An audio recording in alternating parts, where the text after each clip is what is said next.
கொடுங்க. அந்த அறிக்கையை பார்த்தா உங்களுக்கு கண்ணெல்லாம் கலங்க அளவுக்கு இந்த அளவுக்கு இறங்கி வந்து அறிக்கை கொடுக்கணும் அவசியம் இல்லை. தன்னோட பொண்ணோட லைஃப் எந்த வகையிலையும் பாதிக்கப்படக்கூடாதுங்கிற ஒரே ஒரு காரணத்துக்காக அவங்க இவ்வளோ இறங்கி வந்து ஸ்டேட் பண்ண. ஏன்னா ஜெயம் ரவி அவர்கள் வந்து சொல்கிறது பூரா ஒரு பொய்யான குற்றச்சாட்டு சொல்லுவாங்க. ஒரு சுகமான ஒரு வாழ்க்கைக்கு போகணுங்கிறதுக்காகவே அவருடைய இமேஜை பூரா அவரே உடச்சிருக்காங்க. ஸோ அதனால் இப்போ ரவி மோகனுடைய ஸ்டேட்மெண்ட்டை பார்க்கும்போதே பார்த்தீங்கன்னா ஒரு பொய்யான ஒரு பிம்பத்தை உருவாக்குறாங்க. நீங்கள் லவ் பண்ணி விரும்பி கல்யாணம் பண்ணி 2 பசங்க அழகாக க்யூட்டாக இருக்காங்க. இப்போ அவங்க கேள்வி கேட்க மாட்டாங்களா? ஃப்ரெண்ட்ஸ் எல்லாம் உங்கள் அப்பா என்ன இப்படி ஒரு ஸ்டேட்மெண்ட் அம்மா மேலேயும் உங்கள் பாட்டி மேலே உங்கள் மேலே பண்ணாங்க, நீ அப்பாவை பார்க்கல உங்களை பார்க்கலையான்னு கேள்வி அசிக்கம் இல்லையா? கிட்டத்தட்ட 50 கோடி 100 கோடிக்கு மேலே தமிழ்நாட்டில் பிரம்மாண்டமான பண்ண ஒரு கல்யாணத்தில் அவங்களுக்கு விளம்பரம் கிடைக்கல. சாதாரணமாக கெரிஷ்கா கொடுத்த ஜெயம் ரவிக்கு அவங்க தான் விளம்பரம் தெரியுறாங்க. திரிஷாலேருந்து புஷ்பு மேடத்துலேருந்து எல்லாமே பார்த்தீங்கன்னா ஜெயம் ரவி மேலே செம்ம கடுப்பில் இருக்கு. கெனிஷ்கா அவங்கள வந்து நீங்கள் மேரேஜ் கொடுத்துருந்தீங்க, வெளியில் வந்து ஒரு விஷயத்தை உடச்சிட்டீங்க, உங்களோட வாழ்க்கையை துணைவின்னு வேறு நீங்கள் சொல்லிட்டீங்க. மனைவி அவங்க துணைவினா முன்னாள் மனைவின்னு சொல்கிறீங்க. அவங்கள இன்னும் டைவர்ஸ் கொடுத்தா முன்னாள் மனைவி ஆக முடியும். டைவர்ஸ் கிடைக்கல. இதற்கு முன்னாடி எப்படி நீங்கள் முன்னாள் மனைவி ஆர்த்தி சொல்ல முடியும்? டைவர்ஸ் இனிமேல் கிடைக்குமான்னு கஷ்டம். எனக்கு ஆர்த்தி தருவாங்களா என்னன்னு கேள்வி. கருப்பை புற்றுநோய் குறித்த சந்தேகங்களுக்கான தங்கம் ஹோப்பை இலவசமாய் அணுகுங்கள். கிங் டிவி நேயர்கள் அனைவருக்கும் வணக்கம். இன்று நம் நேர்காணலுடன் இணைந்திருப்பவர் மூத்த பத்திரிகையாளர் திண்டுக்கல் வெங்கடேஷ் அவர்கள். சார் வணக்கம். சார் வணக்கம் சார். என்னதான் சார் நடக்குது புரியல.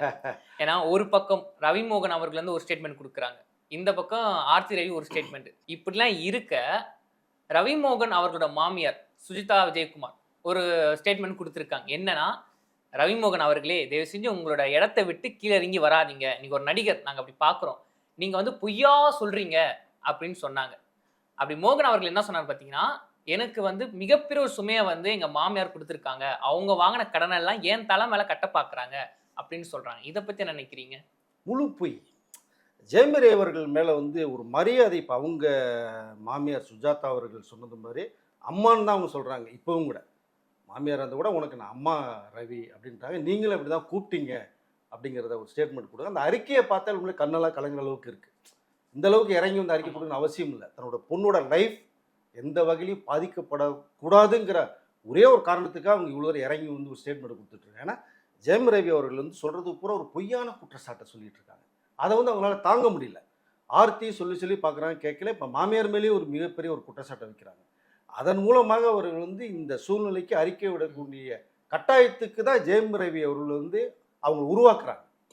ஸோ இப்போ ஜெயம் ரவி அவர்கள் வந்து அவர் மேலே இருந்த ஒரு மரியாதையை, ஒரு அன்பு, அந்த நட்பு எல்லாமே உடைச்சிட்டார். அவர் ஒரே ஒரு காரணத்துக்காக அவருடைய தனிப்பட்ட ஒரு சுகமான ஒரு வாழ்க்கைக்கு போகணுங்கிறதுக்காகவே அவருடைய இமேஜை பூரா அவரே உடைச்சிட்டார். அவங்களோட அம்மா, அது அம்மான்னு தான் நம்மளும் சொல்லிட்டு பாருங்களேன், மாமியார். ஏன்னா அப்படிதான் ஃபீல் பண்ணுறாங்க அவங்க. ஸோ அவங்க உங்களை ஹீரோவாக பார்க்குறவங்க. இன்னமும் நீங்கள் ஸ்க்ரீனில் ஹீரோ தான், நிஜத்தில் ஹீரோ தான். நீங்கள் சொல்கிற ஒவ்வொரு குற்றச்சாட்டும் நீங்கள் தரம் தாண்டி போயிடாதீங்க அப்படிங்கிற விஷயத்தை அழுத்தமாக சொல்கிறாங்க. ஸோ அதனால் இப்போ ரவி மோகனுடைய ஸ்டேட்மெண்ட்டை பார்க்கும்போதே பார்த்தீங்கன்னா ஒரு பொய்யான ஒரு பிம்பத்தை உருவாக்குறாங்க. இப்போ அவங்களோட நடித்த கோ ஆர்டிஸ்ட்லாம் பார்த்தீங்கன்னா திரிஷாலேருந்து புஷ்பு மேடத்துலேருந்து எல்லாமே பார்த்தீங்கன்னா ஜெயமரி மேலே செம்ம கடுப்பில் இருக்காங்க. தேவையில்லாமல் ஒரு பொய்யான ஒரு விஷயத்த சொல்லி பழிய சுமத்திட்டு போகிறீங்க அப்படிங்கிற அளவுக்கு தான் ஆர்த்திக்கு தான் ஃபுல் சப்போர்ட்டாக இருக்காங்க. இல்லை சார், நீங்கள் இப்படி சொல்கிறீங்க. ஆனால் ரவி மோகன் அவர்கள் ஏன் அவங்க மாமியார் டார்கெட் பண்ணணும்? வேற ஒரு பொய் கூட சொல்லலாம். இப்போ நீங்கள் தான் சொன்னீங்க மாமியார் அவர்கள் வந்து அவங்கள பையனாக பார்க்குறாங்க, அவங்க வந்து நிறைய செஞ்சுருக்காங்கன்றீங்க. ஆனால் மாமியார் மேலே எதுக்கு அவங்க டார்கெட் பண்ணி அவர் பொய் சொல்லணும்? அதான் பணத்தை பூரா அடிச்சுட்டாங்க, பணமே என்கிட்ட கிடையாது. அவர் என்ன சொல்கிறாரு, பேங்க் ஸ்டேட்மெண்ட் அக்கௌண்டே பேரில் அவங்க பேரில் இருக்குன்றாங்க. ஆர்த்தி ரவி பேரில் தான் இருக்குது. பணம் வாங்குறது பூரா அவங்க தான் கம்பெனியில் வாங்குறாங்க, கதையை அவங்க தான் கேட்குறாங்க, அவங்க தான் சாய்ஸ் பண்ணுறாங்க அப்படின்னா ஒட்டுமொத்த குற்றச்சாட்டை அவங்க மேலே வைக்கிறாங்க. அப்போது அந்த குற்றச்சாட்டை வச்சுட்டு அவங்க மேலே வந்து ஒரு அட்டாக் பண்ணிட்டு வெளியில் போனால் தான் இவருடைய வந்து அடுத்த ட்ராக்கு உள்ளே போகிறாரு. பார்த்தீங்களா, அதுக்குள்ளே ஃப்ரீயாக ட்ராவல் பண்ண முடியும்னு நினச்சி போகிறேன் சொல்கிறீங்க. ஆனால் இப்போ தான் பயங்கரமாக தான் சோசியல் மீடியாவில் பரபரப்பு. கெனிஷ்கா அவங்கள இது வந்து அவரே தானே சொல்லிட்டாரு. இப்போ மைசூரி கணேஷ் அவங்களுடைய ஃபேமிலிக்கு கிட்டத்தட்ட 50 கோடி 100 கோடிக்கு மேலே தமிழ்நாட்டில் பிரம்மாண்டமான பண்ண ஒரு கல்யாணத்தில் அவங்களுக்கு விளம்பரம் கிடைக்கல.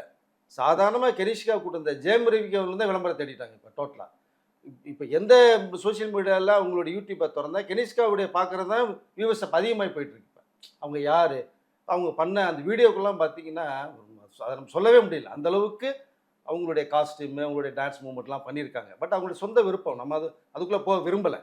பட் ஜெயம் ரவி அதை தான் விரும்புகிறார். அதுக்காக போகிறார், போகட்டும். ஆனால் ஒரு நல்ல ஃபேமிலி, ஒரு 15 வருஷமாக வாழ்க்கையை வாழ்ந்துருக்கீங்க, லவ் மேரேஜ் தான் பண்ணியிருக்கீங்க. ஆர்த்தியும் ஜெயம் ரவி வந்து லவ் மேரேஜ் பண்ணவங்க. இது குஷ்புலாம் தெரியுமா உங்களுக்கு? ஆமா. உங்களுடைய காதலுக்கு எல்லாமே கூட வந்து ஹெல்ப் பண்ணவங்க. அப்படி நீங்கள் கல்யாணம் பண்ணி அவங்களும் சாதாரண ஆள் கிடையாதுங்க. பரம்பரையாக இந்த பணக்காரவங்க. ஆர்த்தி சுஜாதாவெல்லாம் பரம்பரை பணக்காரவங்க தான். ஆமா. ஜெயமரி வாங்க போகிற லட்சங்களையும் கோடியில் வாங்கி அவங்க ஒன்றும் சாதிக்க போகிறது கிடையாது. ஏற்கனவே ஜெயமரி விட பணக்காரவங்க அவங்க, சரியா, கோட்டீஸ்வரங்க. அப்படி இருக்கும்போது கல்யாணம் நீங்கள் லவ் பண்ணி விரும்பி கல்யாணம் பண்ணி 2 பசங்க அழகாக க்யூட்டாக இருக்கானுங்க. இப்போ அவங்களும் கேள்வி கேட்க மாட்டாங்களா? ஃப்ரெண்ட்ஸ் எல்லாம் உங்கள் அப்பா என்ன இப்படி ஒரு ஸ்டேட்மெண்ட் அம்மா மேலேயும் உங்கள் பாட்டி மேலே உங்கள் மேலே பண்ணுறாங்க, நீ அப்பாவை பார்க்கலையா, உங்களை பார்க்க வரலையான்னு கேள்வி கேட்க மாட்டாங்க. அசிங்கம் இல்லையா? அதெல்லாம் ஜெயமரி சிந்திக்கணும் இல்லையா? நீங்கள் ஒரு இடத்துக்கு போகிறீங்க, அதுக்கு வந்து தேவையில்லாமல் ஒரு ஃபேமிலியை வந்து நீங்கள் மிகப்பெரிய அளவில் பாதிக்கப்பட வச்சுட்டு நீங்கள் இப்போ என்ன சாதிக்க போகிறீங்க? அந்த இல்ல வாழ்க்கை சார். எத்தனை நாளைக்கு வரும்? இல்ல இப்ப நீங்க இப்படி சொல்றீங்க ஃபேமிலியை பார்க்கணும். ரவி மோகன் அவர்கள் என்ன சொல்றாருன்னா, இப்படிப்பட்ட ஒரு பிரிவுக்கு காரணமே எங்க மாமியார் தான் நான் சொல்லுவேன். எதனால அப்படின்னா, அவங்க வந்து ரொம்ப என்ன வந்து டிப்ரெஷன் பண்றாங்க. நான் எந்த படம் வந்து நடிக்கணும் அப்படின்னா அவங்க தான் சொல்றாங்க. நான் எப்பனா ஷூட்டிங் லேட் ஆயிடுச்சா அவங்க கால் பண்ணி கேட்குறாங்க. இன்னொன்று நான் வந்து ஷூட்டிங்ல வந்து யார் கூட இருக்கிறேன், நான் யார் கூட நடிச்சிட்டு இருக்கேன், பொண்ணுங்க கூட வந்து நெருக்கமா இருக்கிறேனா, இதெல்லாம் வந்து கால் பண்ணி கேட்குறாங்க. இதெல்லாம் வந்து நல்லதா இருக்கா? இந்த மாதிரி டிப்ரெஷன் கொடுக்கறதுனால தான் இந்த பிரிவுக்கு வந்து இது ஒரு காரணமா இருக்குன்னு சொல்றாங்க. தப்பு தானங்க அவங்க பண்ணது, சுஜாதா அவர்களுக்குமா? இதுக்கு என்ன ப்ரூஃப் இருக்குது அவர்கிட்ட? நீங்கள் ஒருத்தரை வந்து தவறாக சித்தரிக்கணும், பொய் சொல்லணும்னா நீங்கள் 1008 பொய் பேசலாம். நீங்கள் 1008 விஷயங்களை சொல்லலாம். இப்போ நீங்கள் அது பழமொழியே ஒன்று இருக்குது, உன் நண்பன் யாருன்னு சொல்லு, நீ யாருங்கிறத முடிவு பண்ணுன்னு சொல்லுவாங்க. ஸோ பழமொழி இருக்குது. ஆமா. உன் நண்பன் நல்லவனா நீ ரொம்ப நல்லவனா இருப்ப, அவன் கெட்டவனா நீ ரொம்ப கெட்டவனா இருப்ப. ஸோ அப்படிங்கிற ஒரு விஷயம் இருக்குது. இப்போது இவருடைய பொறுத்த மட்டும் ஜெயமருடைய நட்பு எப்படி இருக்குன்னு தெரியல, அவங்களாவது கைட் பண்ணணும். ஸோ ஜெயம் ரவி அவர்கள் வந்து சொல்கிறது எல்லாமே குற்றச்சாட்டு மாமியார் மேலே வைக்கிறாங்கன்னா, நீங்கள் அவங்க மேலே அழுத்தம் கொடுத்துட்டு போகணுன்ற விஷயத்துக்கு. இப்போ அவங்க ஒரு அறிக்கை அவர் கொடுத்துருக்காங்க, நீங்கள் எல்லாம் பார்த்துருப்பீங்க. ஆமா. என்ன ஸ்டேட்மெண்ட் கொடுக்குறாங்க? அதான் 100 கோடி ரூபா வரைக்கும் நானும் 3 படம் எடுத்தேன். அதாவது அடங்கமறு. சுந்தர்சியை வச்சு வீரா ஒரு படம் பண்ணுறாங்க. அந்த அப்புறம் படம் படம் தான் பண்ணல வந்தாங்க. அவங்க. இந்த படம் சரியாக நல்லா போச்சு, பட் வேணாம், படம் வேணாம், ரொம்ப ரிஸ்கியாக இருக்குது இந்த டிபார்ட்மெண்ட்டு, வேணாம் அப்படின்னு சொல்லி திரைத்துறைந்த வெளியே அவங்க சின்ன திரைக்கு போய் நிறைய சீரியல்ஸ்லாம் பண்ணுறாங்க. ஆமா. அது ரொம்ப ஃபேமஸ். இப்படி அவங்க பண்ணும்போது ஜெயம் ரவி தான் படம் பண்ண சொல்கிறார். ஆமா, இவரே கூட வாங்க நீங்க படம் பண்ணுங்க அப்படின்னு. அப்போ தூண்டுதல் யார்? ஜெயம் ரவி சொன்னதுனால தான் அவங்க இண்டஸ்ட்ரிக்குள்ள வர்றாங்க. ஆமா. சரி, திரும்பி நம்ம மாப்பிள்ளை வந்து பெரிய ஆளாக இருக்காரு, படம் பண்ணுவோன்னு வர்றாங்க. 3 படம் பண்ணுறாங்க. அடங்கமறு, பூமி, சைரன் பண்ணுறாங்க. அடங்கமறு ஓரளவு பேசப்பட்ட படம், ஆனால் 3மே வந்து வணிக ரீதியாக மிக பாதிக்கப்பட்ட படம் அவங்களுக்கு. அப்போ அவங்க கடன் வாங்கி தான் பண்ணுறாங்க. அதில் 25% ரவி மோகனுக்கு சம்பளமாக கொடுத்துருக்காங்க. அதுக்கு வேண்டிய அக்ரிமெண்ட் போட்ட சைன் அந்த பேப்பர்ஸ் வச்சுருக்காங்க. டேக்ஸ் ரவி மோகன் பேரில் டேக்ஸ் போட ரிசிப்ட் வச்சுருக்காங்க. எவ்ரிதிங் ரெக்கார்ட்ஸை வச்சுருக்காங்க. அவரை வந்து அதாவது ரவி மோகனை எந்த வேலை கேரண்டி நான் சொன்னதே கிடையாது, அவர் கையெழுத்து போட்டதும் கிடையாது, நான் தான் வட்டி கட்டிகிட்டு இருக்கேன் இன்னும் வரைக்குமே. அவர் சைரன் படம் அட்டர் ஃப்ளாப் பண்ணதுக்கப்புறம் படம் பண்ணி தரேன்னாரு. ஆமா, கடிதம் எழுதி கொடுத்தாரு. ஆமாம், அதற்கு பிறகு தான் நான் இப்போ ஒரு 10 நாளைக்கு முன்னாடி என்ன சூழ்நிலைங்கிறது ஒரு மெசேஜ் அனுப்புனேன், அதை கூட தவறாக சித்தரிக்கிறார் அவர் அப்படிங்கிற விஷயத்தை சொல்கிறாங்க. அப்படி கேரண்டி போட்டு நீங்கள் தான் அது பொறுப்பேற்றது மாதிரி உங்கள்கிட்ட ப்ரூஃப் இருந்தால் ரிலீஸ் பண்ணுங்கன்றாங்க. ஆமா, இப்போ ரிலீஸ் பண்ணணுமா இல்லையா? அவங்க ஸ்டேட்மெண்ட் விட்டுட்டு அதை கொடுத்தே 2 நாள் ஆகிப்போச்சு இல்லையா? சனிக்கிழமை மணிக்கு விட்டாங்க, இன்றைக்கி மண்டே. ஸோ இதுவரை ஸ்டேட்மெண்ட் ரிட்டர்ன் கொடுக்கலையா அவங்க? இவங்ககிட்ட ப்ரூஃப் இருக்குன்னு சொல்கிறாங்களே. அப்போ நீங்கள் ஒருத்தர் மேலே குற்றச்சாட்டை வச்சுட்டு நீங்கள் ட்ராவல் பண்ணணும்னு முடிவு பண்ணதுக்கு அப்புறமேலு உங்களுக்கு மனசாட்சியே இருக்காது. மனசாட்சி அடகு வச்சுட்டு தான் ஒரு விஷயம் டீல் பண்ணுறார் ஜெயம் ரவி. அதாவது அவரை பொறுத்த மட்டும் ஒரு நல்ல மனிதர் தான் நான் சொல்லுவேன். பட் ஆனால் அவர் இப்போ இருக்கிறத பார்க்கும்போது அந்த வார்த்தை கூட வாபஸ் வேண்டியதாக தான் இருக்குது நமக்கு. அதை ஸோ ரொம்ப கேரக்டர் வந்து சரியில்லாமல் ஒரு ட்ராக்ல போய் மற்ற ஃபேமிலியை அசிங்கப்படுத்திட்டு போய் ஒன்றும் சாதிக்க முடியாதுங்க. நாளைக்கு பசங்கள்லாம் வந்து கேள்வி கேட்க மாட்டாங்களா ரவியை? கண்டிப்பாக கேட்பாங்க, சட்டையை பிடிப்பாங்க, இதெல்லாம் நடக்கும். ஸோ அந்த வழியை ஏற்படுத்தி இவர் இன்னொரு வாழ்க்கைக்கு போகிறதுக்காக ரவியுடைய சொல்கிறேன் அத்தனை குற்றச்சாட்டுகளுமே ரவி வந்து ஒரு பொய்யான பிம்பத்தை வந்து ஃபோக்கஸ் பண்ணுறாரு. இப்போ அவரும் ஒரு பொய்யான ஒரு தோட்டத்தில் தான் வாழ்ந்துட்டு இருக்காரு. இல்லை சார், இப்போ நீங்கள் இப்படி சொல்கிறீங்க, இதில் வந்து நம்ம கவனிக்க வேண்டிய ஒரு விஷயம் இருக்குது. என்னென்னு பார்த்தீங்கன்னா, இப்போது ரவி மோகனாக இருக்கட்டும், ஆர்த்தி ரவியாக இருக்கட்டும், அப்புறம் சுஜாதா விஜயகுமார், இவங்கெல்லாம் வந்து ஒரு ஸ்டேட்மெண்ட் கொடுத்துட்டாங்க. ஆனால் ரவிமோகன் அவங்க சைட்லேருந்து அவங்க ஃபேமிலி சைட்லேருந்து இதுக்கு ஒரு வார்த்தை கூட திறக்கவே இல்லை. அப்போ இது எப்படி இருக்க? ஒரு வேளை வந்து இருக்குமோ, ஒரு அவர் மேலே தான் தப்போ அப்படின்னு ஒரு விஷயம் இருக்கு இல்லைங்க? கண்டிப்பாக. அப்பயே அவங்க சைடில் இது வரைக்கும் எந்த ஒரு பதிலும் வரல, ஒரு அறிக்கை எதுவுமே வரல. அதுதான் இப்போ நம்ம ரவி மோகனை பற்றி நிறைய விஷயங்கள் எல்லா சேனல்லையும் பேசிகிட்டு இருக்கிறது மாதிரி அவங்க பார்த்துருப்பாங்க. ரவி மோகன் பண்ணுறது ஒரு தவறான விஷயம், தவறான விஷயங்கள்லாம் ஃபோக்கஸ் பண்ணிட்டு இருக்காங்கன்னு அவங்களுடைய மனசாட்சி அவங்களை கேள்வி கேட்டிருக்கலாம். அதனால இது வரைக்குமே வந்து ரவி மோகனுடைய அப்பா மோகன் சாரும் சரி, அந்த அவங்க அண்ணன் மோகன்ராஜாவும் சரி அம்மாவும் சரி யாருமே ரவி மோகனுக்கு சப்போர்ட்டாக ஒரு ஸ்டேட்மெண்ட் இப்போ இந்த செகண்ட் வரைக்கும் கொடுக்கல, அவங்க எதுவுமே கொடுக்கல இல்லையா. ஆமா சார். ரவி மோகன்லாம் வந்து இந்த அளவு பெரிய ஆளை உருவாக்குனதுக்கு மோகன் சார் எடுத்துக்கிட்ட எஃபர்ட்லாம் பயங்கரம். அவங்க வந்து எம்எம் தியேட்டரில் நம்ம நுக்கும கோடமங்கலம் பிரிட்ஜ் முன்னாடி ஒரு தியேட்டருக்கு எம்எம் தியேட்டர், அதில் எடிட்டோரியலில் எடிட்டிங் டிபார்ட்மெண்ட்டில் மோகன் சார் இருப்பாங்க. நிறையா அவர் தெலுங்கு படம் நிறையா பண்ணியிருக்காங்க, தமிழுக்கு நிறையா 2-3 படங்கள் எனக்கு தெரிஞ்சே வந்து அவர் ப்ரொடியூஸ் பண்ணியிருக்காரு. ஒரு தொட்டில் சபதம் அப்படின்னு அது சில படங்கள் அங்கெல்லாம் மோகன் சார் நான் பார்த்து பேசியிருக்கோம். நல்ல மனிதர், அருமையான மனிதர், சாஃப்ட் கேரக்டர். ஸோ அவரோட அண்ணன் டைரக்டர் ஆக்குறதுக்கும் இவர் ஹீரோக்கிறதுக்கும் அரும்பாடுபட்டவர். ஸோ ரவிமோகன் அவர்கள் வந்து அவங்களுடைய அப்பா அம்மா அண்ணன் வந்து இது வரைக்கும் அவர் சப்போர்ட்டாக தம்பிக்கு பையனுக்கு ஒரு ஸ்டேட்மெண்ட் கொடுக்கல. ஏன் கொடுக்கல? அது ஒரு கேள்விக்குறியா இருக்கா? ஆமா. ஸோ நீ கேட்ட கேள்வியில ஒரு கேள்விக்குறி இருக்கா? ஆமா. இப்போ அப்படிங்கும் போது வந்து இப்போ இதில் வந்து அவர் மேலே பொய்யான ஒரு வாழ்க்கையை வாழ்ந்துட்டு இருக்காரு ரவி அப்படிங்கிற விஷயம் தான் நமக்கு சொல்லாமையே தெரிஞ்சிருக்கு, அவங்க ஃபேமிலிக்கே தெரிஞ்சிருக்கு. ஆமாம், அதான் நம்ம அப்படிதான் எடுத்துக்க வேண்டியதாக இருக்குது. இது வரைக்கும் ஸ்டேட்மெண்ட் கொடுக்கலையே அவங்க. எப்பயுமே ஒரு பையன் தப்புன்னா அவங்க மேலே குறை சொல்கிறாங்க அப்படின்னா ஃபேமிலி வரிஞ்சு கட்டி நிற்பாங்கல்ல, எப்படி என் பையன் மேலே குறை சொல்லலாம், அவன் நல்லவன் வல்லவன் நாலு தெரிஞ்சவன் சொல்லுவாங்க இல்லையா. சாதாரணமாக ஒரு ஸ்ட்ரீட்டில் சண்டை நடந்தாலும் இப்படி சொல்லுவாங்க. இது வந்து கிழிச்சிட்டு இருக்கு இன்னைக்கு எல்லாமே. அது ரவிமோகன் தான் காரணம். சைலண்டாக அந்த விஷயத்தை 4 செவத்துக்குள்ளே வச்சு முடிக்க வேண்டிய விஷயத்தை வெளியில் கொண்டுட்டார். வெளியில் கொண்டு வந்து உடச்சிட்டார் எல்லாத்தையுமே. இப்போ அவர் மட்டும் ஜாலியாக ஒரு வாழ்க்கையை வாழ்ந்துட்டு போகிறாருன்னா தவறான விஷயம். நீங்கள் இவ்வளோ சொல்கிறீங்க இல்லைங்க, சரிங்க. நீங்கள் தனியாக ஒரு மேன்ஷனில் போய் தனி பேச்சுலர் மாதிரி வாழ்ந்தீங்க, அப்பா அம்மா வீட்டில் வாழ்ந்தீங்க, ஃப்ரெண்டு வீட்டில் தங்கியிருக்கேன், நான் இப்படி வாழ்ந்துட்டு இருக்கேன், சாப்பிட்றதுக்கு வழியில் கஷ்டப்படுறேன் அப்படின்னு சொல்லி நீங்கள் உங்கள் மனைவி ஆர்த்தி மேலேயோ அவங்க அம்மானு கூப்பிட்ட சுஜாதா மேலேயே நீங்கள் கம்ப்ளைண்ட் சொன்னீங்கன்னா எல்லா பேரும் உங்களுக்கு சப்போர்ட் பண்ணாங்க, ஒத்துக்குவாங்கல்ல. நீங்கள் பாம்பேல போய் செட்டில் ஆகிட்டீங்க, கோவாவில் இருக்கீங்க, அங்கேருந்து நீங்கள் கல்யாணத்துக்கு எப்படி வர்றீங்க அவுட்லுக்கு பார்த்தீங்களா? ஒரே மேட்ரஸ் அந்த அளவுக்கு வந்து ஆர்த்தி அந்த ஃபங்க்ஷன் கூட்டு போயிருப்பாருன்னு சந்தேகம் தான் எனக்கு. ஸோ நீங்கள் இந்த கெனிஷ்காக உங்களோட நட்புன்னு சொல்கிற அந்த தோழியை கூப்பிட்டு வர்றீங்க, கூப்பிட்டு வந்து ஃபோக்கஸ் பண்ணுறீங்க. அப்புறம் ரிசப்ஷனுக்கு என்ன காஸ்டியூமில் வர்றீங்க 2 பேரும்? அதுவும் ஒரே மாதிரி ஜோடியா வந்தீங்க. ஸோ அந்த காஸ்டியூம் எப்படி இருந்தது? இப்போல்லாம் ஒரு மாடர்ன் உலகத்துக்குள்ளே ஜெயம் ரவி வாழணும்னு ஆசைப்படுறாரு, அதற்காக போகிறாரு. போகிறதுக்கு ஸ்பீட் பிரேக்காக இவங்க எல்லாம் இருக்காங்க. ஒரு ஃபேமிலினா இருக்கும் இல்லையா? ஆமாம். ஸோ நைட்டு நீங்கள் 2 மணிக்கு ஷூட்டிங்கிட்டு போயிட்டு வரீங்க, 4 மணிக்கு ஒரு மணினா அவங்க 4 மணி வரைக்கும் காணமே, வரவில்லை, காரில் என்னாச்சோ, சாப்பிட்டாரா சாப்பிடலன்னு விசாரிப்பாங்க, பண்ண மாட்டாங்களா? இதெல்லாம் நேச்சுரலுங்க. இதெல்லாமே நீங்கள் கேள்வி கேட்டால் விசாரிக்கிறாங்க, எங்கே தங்குறீங்கன்னு கேட்டால் ஒரு ஃபேமிலினா கேட்க தான் செய்வாங்க. ஆனால் சந்தேகம் வருகின்ற அடிப்படையில் கேட்குறேன். ஓ சாப்பிட்டீங்களான்னு ஃபோன் பண்ணி கேட்கறது ஓகே, அது ஒரு பாசம் எடுத்துக்கலாம். அவர் யார் கூட இருக்காரு, கூட யார் நடிகைகள் இருக்காங்களா அப்படிலாம் கேட்கறது சந்தேகத்தை ஏற்படுத்துது. அப்படி கேட்டாங்கன்னு என்ன ப்ரூஃப் இருக்கு முதல்ல? அப்படி கேட்பாங்களா முதல்ல? ஆனால் அவர் சொல்றாருங்களே, அவர் சொல்லதான் செய்வார். அதுதான் சொல்கிறேன். இப்போ நீங்கள் தனியாக போய் மாதம் ஒரு 10,000 வாடகையில் தனி ரூம் எடுத்து தங்கியிருக்கேன்னு நீங்கள் சொன்னீங்கன்னா நம்புறதுக்கு வாய்ப்பு இருக்கும். நீங்கள் போய் ஒரு பொண்ணோட வாழ்ந்துட்டு இருக்கீங்கல்ல, இப்போ லிவிங் டுகெதராக வாழ்ந்துட்டு இருக்கீங்கல்ல, அப்போ அது சொல்லும் போது யார் நம்புவா? நீங்கள் சொல்கிற உண்மையோட யார் நம்புவா? நம்புறதுக்கு வாய்ப்பு இல்லைல்ல, இல்லையா? ஸோ அதனால் வந்து அவருடைய போகிற அந்த மேப்பு வந்து சரியில்லாமல் ஒரு ட்ராக்கில் போய்கிட்டு இருக்காரு. அதற்காக இவ்வளோ குற்றச்சாட்டுகளை வச்சுட்டு போகிறார். இல்லை இப்போ நீங்கள் சொன்னீங்க ரவிமோகன் அவர்கள் வந்து இப்போ நான் வந்து சாப்பாடு கஷ்டப்படுறேன் அப்படின்னு சொல்லி வந்து அறிக்கையை விட்டுருந்தா வந்து மக்கள் சப்போர்ட் பண்ணியிருப்பாங்க. ஆனால் அவர் ஜோடியாக வராரு, ஜோடியாக போகிறாரு நீங்கள்.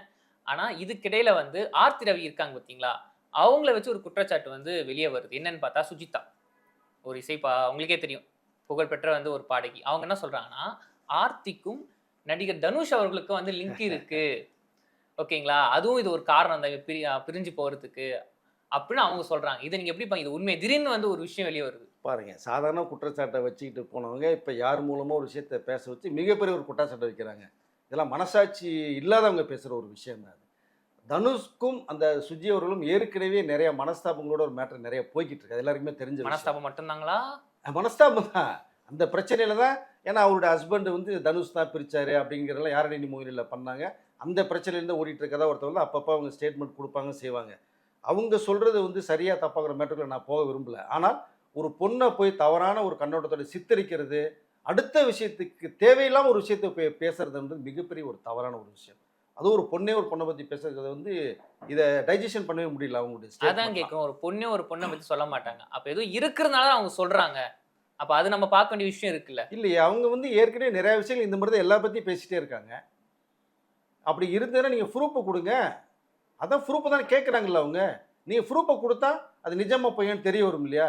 ஒருத்தரை தேவையில்லாமல் குற்றச்சாட்டு நீங்கள் போனதுக்காக இப்போ அதே மேட்டரை ஜெயம் ரவி சொன்னால் தப்பாயிரும். அவர் மேலே ரொம்ப எல்லாமே வந்து ஒரு மாதிரி அது என்ன சொல்கிறேன், டென்ஷன் ஆக்கி ஒரு அசிங்கமாகி போயிடும். அதற்காக வேற ஒருத்தரை விட்டு அவர் சொல்லலாம், மேபி அப்படி கூட ட்ராவல் பண்ணலாம், இருக்கலாம். இப்படிலாம் சில விஷயங்கள் இருக்குது, நிறைய விஷயங்கள் இருக்குது. ஒருத்தர் அசிங்கப்படுத்தணும் அவமானப்படுத்தணும்னா பல வழியில் வந்து அசிங்கப்படுத்தலாம் அவமானப்படுத்தலாம். அப்படி இருந்தால் அவங்க சொல்லிட்டு போகிறாங்க, ஆமாம் எனக்கு இருக்குன்னு கூட சொல்லிட்டு போவாங்க இல்லையா. 2 பசங்களை வச்சு வாழ்ந்துட்டு இருக்காங்க. இப்போ ஒரு பொண்ணை போய் தேவையில்லாமல் நம்ம வந்து ஒரு குற்றச்சாட்டு வைக்கிறது வந்து நியாயமே இல்லாத ஒரு விஷயம். அது இப்போ வேற வழியெல்லாம் பயன்படுத்துறது மாதிரி தெரியுது இவங்களுடைய ஸ்டேட்மெண்ட்டை பார்க்கும்போது. சரிங்க. இப்போ வந்து இன்னொரு விஷயமும் பார்க்கணும். இப்போ அதே சுஜாதா விஜயகுமார் வந்து என்ன சொன்னீங்கன்னா, எனக்கு வந்து ரொம்ப மன கஷ்டமா இருக்கு. எதனால ஏற்கனவே வந்து உளவியல் ரீதியாவும், உடல் ரீதியாவும் நான் பாதிக்கப்பட்டிருக்கேன். ஏன்னா, இது எங்க மாப்பிள்ளையால தான். அவர் நிறைய எனக்கு நஷ்டத்த குடுத்துருக்காரு. அந்த நஷ்டத்த வந்து அதுக்கு வட்டி கட்டுறதுக்கு இன்னும் நான் வந்து வட்டி வாங்கி கடன் வாங்கி குடுத்துட்டு இருக்கேன். ம். இப்படி இருக்கும்போது இவர் இந்த மாதிரி குற்றச்சாட்டுலாம் சொல்றாருங்களே. இன்னும் சொல்லணும்னா ₹1 கூட நான் அவர்ட்ட கேட்டதே கிடையாது. இந்த மாரி கடன் பட்டுருக்கேன். உங்களுக்காக தான் குடுங்க அப்படின்னு. நான் தான் வட்டி கட்டின்னு இருக்கேன். இந்த மாதிரிலாம் பொய் சொல்றாரு அப்படின்றாங்க. அத ஆமாங்க. பத்தி ஆமா. அந்த அறிக்கை வந்து பார்க்கும்போது தெரியுது அவரு பார்த்துட்டாரு. சனிக்கிழமையே வந்தாச்சு இந்த அறிக்கை வந்துச்சு. இவங்க இத்தனை நாள் குடுக்கவே இல்ல அவங்க அறிக்கை. இவரு மேற்கொண்டு குற்றச்சாட்டுகள சுமத்திக்கிட்டே இருக்கும்போது, தன் மேல எந்த தவறு இல்லைங்கிறத ஒருத்தவங்க ப்ரூவ் பண்ணணும் இல்லையா? ஆமா. அந்த ப்ரூஃப் தான் அவங்களுடைய அறிக்கை. அந்த அறிக்கை வந்ததுக்கு அப்புறமேலு மோகன் சாருடைய அவங்க பேரண்ட்ஸ் கிட்ட இந்த மறுப்பு வந்ததா? இதுவரைக்கும் வரல. அதான் அவங்க பணப்பேய்லாம் சொல்லியிருக்காரு ரவிமோகன் அவர்கள். இவங்க மாமியார் பணப்பேயி, அவங்க வந்து ஒரு கொடுமைக்காரி அப்படிலாம் சொல்றாங்களே. அதான் அவங்க வந்து ஏற்கனவே வசதியானவங்க, வசதியான ஃபேமிலிங்க. அவங்க போய் இவருகிட்ட போய் பணத்த வாங்கி தான் வாழ்க்கை வாழணுன்ற அவசியம் அவங்களுக்கு இல்ல. அவங்க ரொம்ப ரிச் ஃபேமிலி தான் அவங்க. சரிங்களா? ஸோ இவரு வந்து ஒரு குற்றச்சாட்டு வைக்கிறது எதுக்கு அப்படின்னா, இப்படிலாம் சொல்லி அவங்கள அசிங்கப்படுத்தி நம்ம மேல சிம்பத்தி வச்சுட்டு போணுங்கிற ஒரே காரணத்துக்காக தான் பண்றாங்க. பட் அந்த ஒரு காரணமும் தவறுதலா இருக்கு. நீங்க கனிஷ்கா அவங்கள கூப்பிட்டு வந்துட்டு இனிமேல் என்னுடைய வாழ்க்கை பூரா அடுத்த கட்டம்னா என்னுடைய வாழ்க்கை துணைவின்னு ஒரு விஷயத்த நீங்க உடைக்கிறீங்க. இதுவரை அவங்க உடைச்ச உங்க மனநிலை எப்படி இருக்கும்? இதுவரைக்கும் அவங்க ஏதோ ஸ்டேட்மெண்ட் குடுத்தாங்களா? இல்ல. இதுவரைக்கும் இன்னும் சேரணும். இன்னும் பசங்க வாழ்க்கை இருக்கு. அப்படின்னு தான் சொல்றாங்க. அவங்களுடைய அம்மான்ற அந்த மாமியார் கூட அவங்க அதான் குடுக்குறாங்க. ஒரு பொண்ணு வந்து வாழ வெட்டியா வாழ்றது வந்து ஒரு தாய்க்கு எந்த அளவுக்கு வேதனையான ஒரு விஷயங்கிறது ஒரு தாய்க்கு தான் தெரியும் அப்படின்றாங்க. இதெல்லாம் எவ்வளோ பெரிய ஒரு சென்டிமெண்ட் தெரியுமா உங்களுக்கு அத? இவ்வளோ விஷயத்த அவங்க வாழ்ந்த 15 வருஷ வாழ்க்கைய தூக்கி அடிச்சுட்டு, இன்னொரு வாழ்க்கைக்குள்ள போம்போது அந்த வாழ்க்கை நிம்மதியா இருக்குமா? இவங்களுடைய மனசு டெய்லி வேதனைப்படுமா? படாதா? மனசு வேதனைக்கும், அந்த மனசு வலிக்கும் மருந்து கிடையாதுங்க. அது மிகப்பெரிய பாதிக்கப்படும். நீங்க ஓப்பனா உடைங்க. நான் இன்னொரு வாழ்க்கைய தேடி போறேன், கல்யாணம் பண்ணிக்கிறேன், டைவர்ஸ் குடுங்க. நான் போறேன் நானு, வாழ்க்கை அப்படித்தான். நீங்க ஓப்பனா ஸ்டேட்மெண்ட் குடுத்துட்டு வேணா போலாமே. அப்பயும் இவர் டைவர்ஸும் தர மாட்றாங்க. அவங்க வந்து நான் சேரணும்னு சொல்றாங்க. இவர் வந்து டைவர்ஸ் தர குடுக்கல. டைவர்ஸ் அப்ளை பண்ணியிருக்காங்க. பண்ணியிருக்காங்க. மியூச்சுவல்ல அப்ளை பண்ணியிருக்காங்க, போயிருக்காங்க. டைவர்ஸ் இனிமேல் கிடைக்குமான்னு கஷ்டம் எனக்கு பொறுத்தவரை. ஆர்த்தி தருவாங்களா என்னன்னு கேள்விக்குறி தான். டைவர்ஸ் கிடைச்சிட்டா அவர் ஃப்ரீயா போய் டிராவல் பண்ணிடுவார். உடனே கல்யாணம் பண்ணுவாரு. அவங்க லைஃப் ஸ்டைல் வேற. இப்போ இவங்க வந்து அனாதை ஆவாங்க. அப்ப ஆர்த்திக்கு வந்து ரவிமோகனோட சேரணும், சேர்ந்து வாழணும். வாழணும்னு தான் ஆசைப்படுறாங்க. பசங்க வாழ்க்கை இருக்கு அப்படின்னு அவங்களும் இது வரைக்கும் ஆசைப்படுறாங்க. இதுக்கப்புறமும் பேசுறாங்க. மாமியார் அம்மான்ற சொல்லிக்கூட அவங்க கூட 10 கூட ஸ்டேட்மெண்ட் கொடுக்குன்னா ஒரு குறுஞ்செய்தி அனுப்பிச்சதா ஒரு விஷயத்த சொல்றாங்க. ஆமா. நான் கூட ஒரு மெசேஜ் அனுப்பிச்சேன். அது கூட அவர் தப்பா வந்து புரிஞ்சுக்கிட்டாருன்னு சொன்னீங்க. அதாவது தப்பா புரிஞ்சுனா ரெஸ்பான்ஸ் கொடுக்கல, தவறுதலா வந்து புரிஞ்சுக்கிட்டு பேசுறாரு அப்படிங்கிற விஷயத்தை அவங்க கன்வே பண்றாங்க. ஸோ நீங்கள் கனிஷ்கா அவங்கள வந்து நீங்கள் மேரேஜை கூப்பிட்டுருந்தீங்க, வெளியில் வந்து ஒரு விஷயத்தை உடச்சிட்டீங்க, நான் இப்படி தான் வாழ போகிறேன்னு விஷயத்த சொல்லிட்டீங்க, என்னோடய வாழ்க்கையை துணைவின்னு வேறு நீங்கள் சொல்லிட்டீங்க. மனைவி அவங்க துணைவினா முன்னாள் மனைவின்னு சொல்கிறீங்க அவங்கள. இன்னும் டைவர்ஸ் கொடுத்தாங்கன்னா முன்னாள் மனைவி ஆக முடியும். டைவர்ஸ் கிடைக்கல. இதற்கு முன்னாடி எப்படி நீங்கள் முன்னாள் மனைவி வார்த்தைன்னு எப்படி சொல்ல முடியும்? நீங்கள் சொல்ல முடியாது. இப்போ இவங்க டைவர்ஸ் கொடுத்தா தான் நீங்கள் அடுத்த மேரேஜ் பண்ணிட்டு போய் லைஃப் நல்லா வாழ்க்கை வரும். நீங்கள் நினச்ச வாழ்க்கையை வாழ முடியும். டைவர்ஸ் கொடுக்கலன்னா நீங்கள் கோர்ட் உடனே கொடுக்காது. ஒருத்தவங்க ரிஜெக்ட் பண்ணால் கொடுக்காது. மியூச்சுவலில் போனாங்கன்னா 2 பேரும் மியூச்சுவலாக கொடுத்துருவாங்க. இல்லை ஒருத்தர் கம்பல்சரி வந்து ரொம்ப ப்ரெஷர் கொடுத்தாங்க அப்படின்னா நஷ்டஈடு பெரிய அளவில் கொடுத்துட்டு மெயின்டெனன்ஸ் பண்ணுறதுக்கு அவங்க கொடுத்துட்டு போங்கன்னு சொல்லுவாங்க. அது சில பேர் பணம் தேவைகளுக்கு பண்ணுறதுக்கு டைவர்ஸ் உடனே கொடுத்துட்டு பணம் வாங்கிக்குவாங்க. அப்படிப்பட்ட கேரக்டர் ஆர்த்தி அவங்க கிடையாது. ஏற்கனவே ரொம்ப வசதியாக வாழ்ந்தவங்க தான், வாழ்ந்துட்டு இருக்கிறவங்க தான். இவங்க பணத்தை வாங்கி ஒன்றும் பெரிய சாதிக்க போகிறதில்ல. 2 பசங்களுடைய வாழ்க்கை முக்கியம்னு நினைக்கிறாங்க. அதில் சேர்ந்து வாழணும்னு ஆசைப்பட்றாங்க. சரிங்க, நீங்க இவ்வளவு சொல்றீங்க. இப்போ இந்த விஷயம்லாம் கெனிஷா அவர்களுக்கு தெரியாது. ஆல்ரெடி வந்து ரவிமோகன் அவர்கள் வந்து ஆர்த்தி சேர்ந்து வாழ்ந்துட்டு இருக்காங்க, நம்ம உள்ள பொருள் தப்பு அப்படின்னு. அதெல்லாம் தெரிஞ்சுதானே அவங்க வந்திருக்காங்க. இப்போ கெனிஷா அவர்களுக்கு தெரிஞ்சிருக்கும்ல, இல்லை இவங்க மேலேயும் தப்பு இருக்கு அப்படின்னு. தப்பு கிடையாதுங்க. அவங்க வந்து அவங்க அப்பா அம்மா கிடையாது கனிஷ்காவுக்கு. சரிங்களா? இலங்கை தமிழ் அவங்க அப்பா இருந்தவங்க, தமிழ் பேசுவாங்க. அவங்க அம்மா ஆப்பிரிக்கா கென்யாவில் பிறந்தவங்க. இவங்க தமிழ் பாடுவாங்க, தமிழ் பேசுவாங்க, சிங்கிங் பண்ணுறாங்க. அப்புறம் ஏற்கனவே இந்த மாதிரி கொஞ்சம் டெம்பரேச்சர்களுக்கு வந்து கொஞ்சம் ட்ரீட்மெண்ட் கொடுத்து ஹீலிங் தெரப்பி கொடுத்து அவங்க பண்ணவங்க. அப்படி ஒரு லைஃப் ஸ்டைல். ஸோ ஜெயம் ரவிக்கு வந்து அவருடைய நண்பர் தான் அறிமுகப்படுத்தி விடுறாங்க. நம்ம ஜீவா மூலமாக தான் அறிமுகமான எதுவும் சொல்லியிருந்தாங்க. எனக்கு பேர் தெரியாத ஒரு நண்பர் மூலம் அறிமுகப்படுத்துகிறாங்க. அவர் மூலம் தான் அறிமுகமாதவங்க. அங்கே நட்பு உருவாகுது. நட்பு உருவும் போது அவங்க தனிமையில் இருக்காங்க, அவங்களுக்கு ஒரு வந்து ஆறுதல் தேவைப்படுது, அதுக்கு ஜெயம் ரவி போய் லாக் ஆவாங்க. இப்போ அவங்களோட லைஃப் ஸ்டைல் அதான் போகுது. ஒருத்தர் நமக்கு தேவைன்னு லாக் பண்ணதுக்கு அப்புறமேல் நீங்கள் அவங்க வந்து மனசெல்லாம் வந்து நினச்செல்லாம் ஃபீல் பண்ணி நீ குடும்பம் இருக்குன்னு பசங்க இருக்கு நீ இப்போ வாழலாம் சொல்ல மாட்டாங்க, யாருமே சொல்ல மாட்டாங்க. நமக்கு ரொம்ப லக்ஸரியாக இருக்குமா, நம்ம லைஃப் ஸ்டைல் வேற மாதிரி மாறுதா அப்படின்னு நினச்சிருவாங்க. அவங்க வந்து சுயநலமா இருந்திருக்காங்களா? அவங்க இருக்கிறதுனால தான் இவங்க இன்னமும் வாழ்க்கை துணிவுன்னு சொன்னதுக்கப்புறம் பேசாமல் இருக்காங்க. டைவர்ஸ் கிடைக்கல. நீ டைவர்ஸ் கிடைச்சதுக்கப்புறம் கல்யாணம் பண்ணி ஹாப்பி போனால் யாரும் கேட்க போகிறது இல்லையே. அப்படியே வந்து ரவி மோகன் இருந்தால் கூட அவங்க அட்வைஸ் பண்ணி அனுப்பணும்ல. ஏங்க நீங்கள் பெரிய ஸ்டாரு, அவங்க என்ன சொல்கிறாங்க, நான் ஒரு சிங்கிங்கில் பண்ணும்போது எனக்கு ஒரு 3rd ப்ரைஸோ ஏதோ கிடச்சிது, அதுக்கு அந்த ஒரு ஒரு ப்ரைஸ் கொடுக்குறது தான் மோகன் வந்தார், ரவி மோகன் வந்தார், ரவி மோகனுடைய மிகப்பெரிய ஃபேனு, அவர் கையால் எனக்கு ப்ரைஸ் வாங்கினது ரொம்ப சந்தோஷம்னு ஸ்டேட்மெண்ட் கொடுக்குறீங்க. ஒரு ரசிகையாக தான் இருந்ததா சொல்கிறீங்க. நீங்கள் ரசிகையாக இருந்தால் வந்து அந்த ஹீரோவை ரசிக்கணும், அவ்வளோதான். நீ அவர் கூப்பிட்டு பதில் வச்சுக்கிற மாதிரி இருந்தால் எப்படி நீங்கள் சொல்லி அனுப்ப வேண்டாமா? நீங்கள் அப்படியே இருந்தாலும் சொல்லி அனுப்பணும்ல. அவங்களும் இந்த விஷயம் ரவி மோகன் போனதுக்கப்புறம் அவங்களுக்கு ரொம்ப ஃப்ரீ ஆகிடுச்சு. அவங்க பேசாமல் ஸ்டேட்மெண்ட் கொடுத்துட்டு பேசாமல் இருக்காங்க. இதுதான் விஷயம். அதாங்க நீங்கள் இப்படி சொல்கிறீங்க.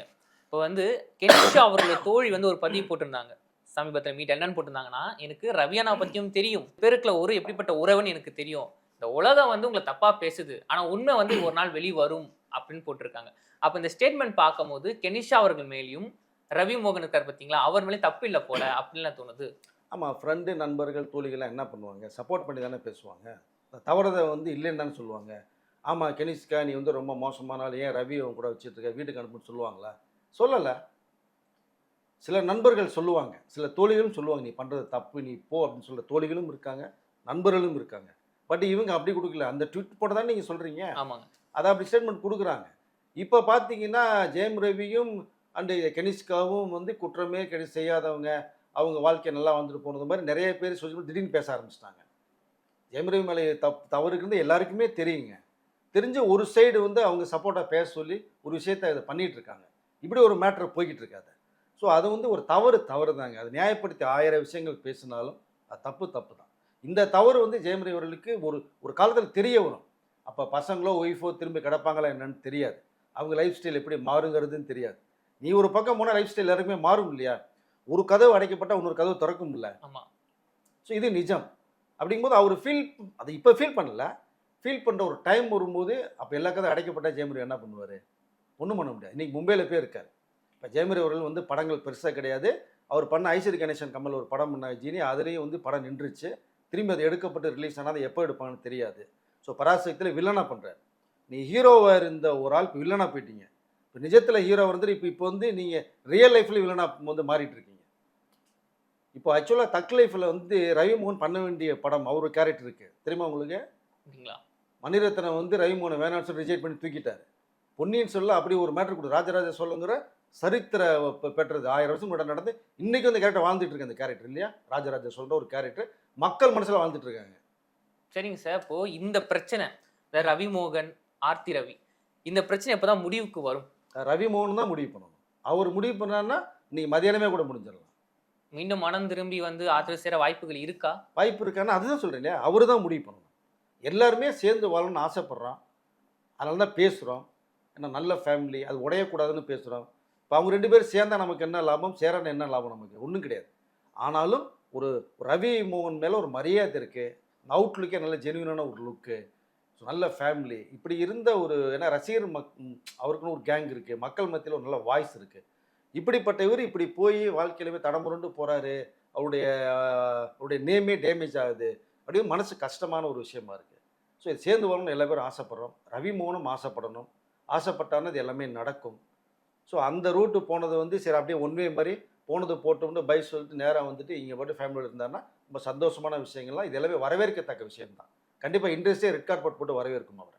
இதான் உண்மை. ஓகே சார், தொடர்ந்து பேசுவோம் சார். நன்றி. கருப்பை புற்றுநோய் குறித்த சந்தேகங்களுக்கான தங்கம் ஹோப்பை இலவசமாய் அணுகுங்கள்.